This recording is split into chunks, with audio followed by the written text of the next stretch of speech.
The basement light flicks on. Cold air, concrete walls, Christmas decorations stacked in the corner.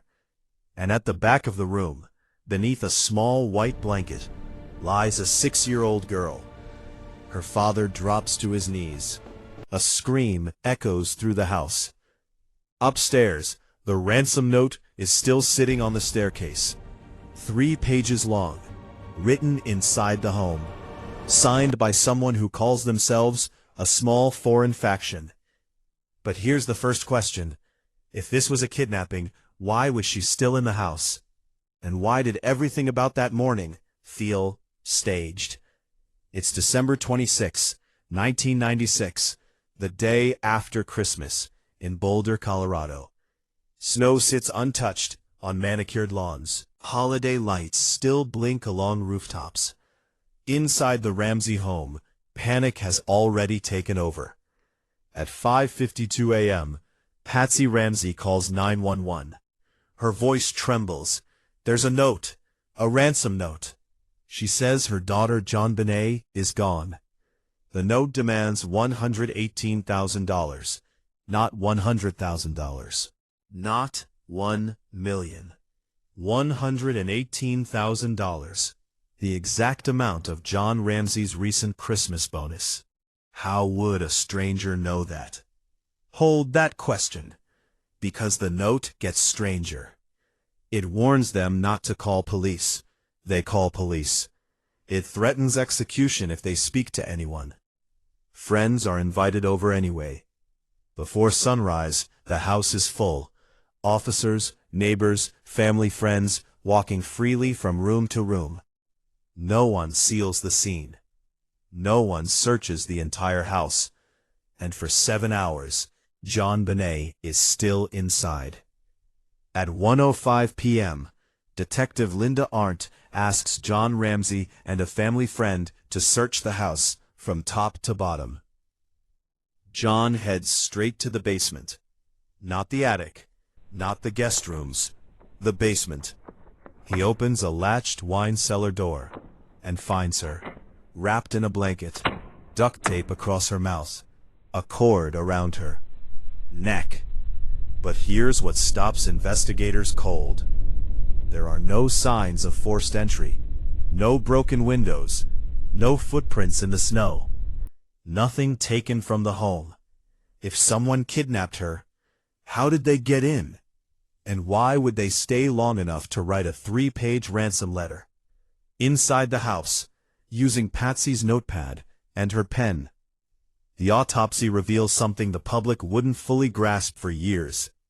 JonBenét suffered a severe skull fracture, then strangulation. Which came first? That answer changes everything.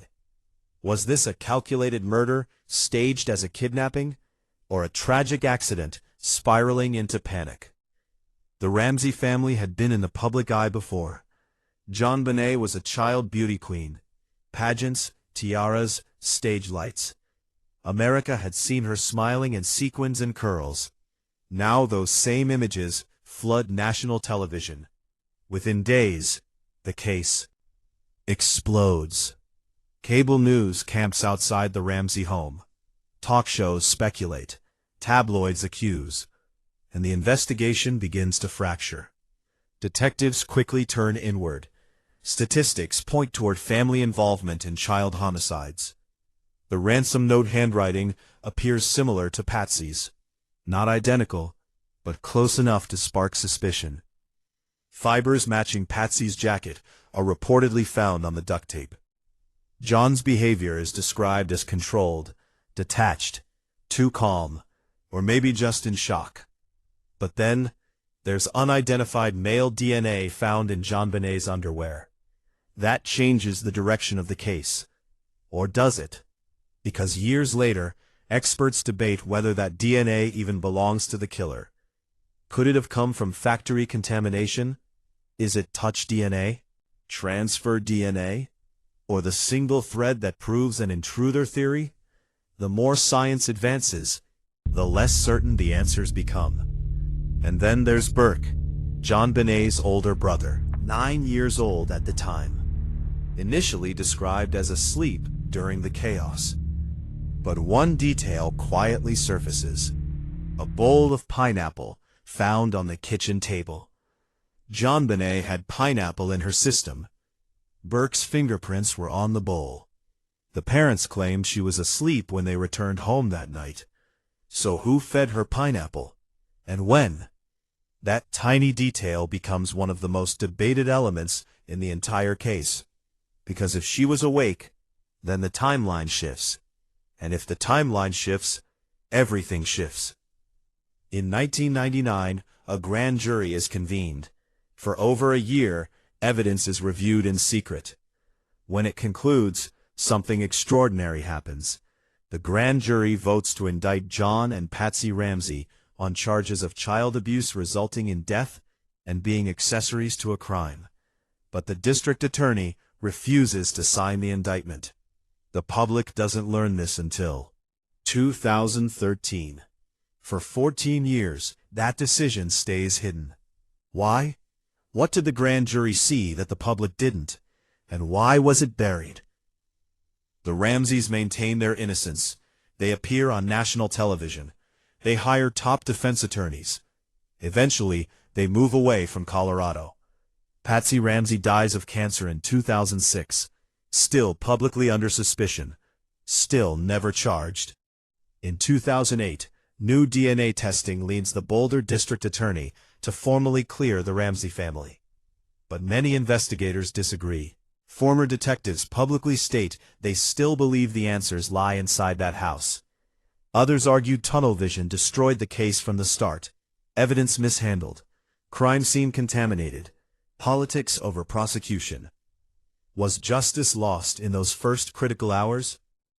And here's what makes the JonBenét Ramsey case one of the most haunting mysteries in America. History. There are only two possibilities. Either a stranger entered a wealthy family's home on Christmas night, killed a child, wrote a theatrical ransom letter, and escaped without leaving clear trace. Or someone inside that home knows exactly what happened. After nearly 3 decades, no one has been convicted. No definitive suspect has been named. The DNA remains in CODIS, waiting. The house has changed owners. The snow melted long ago.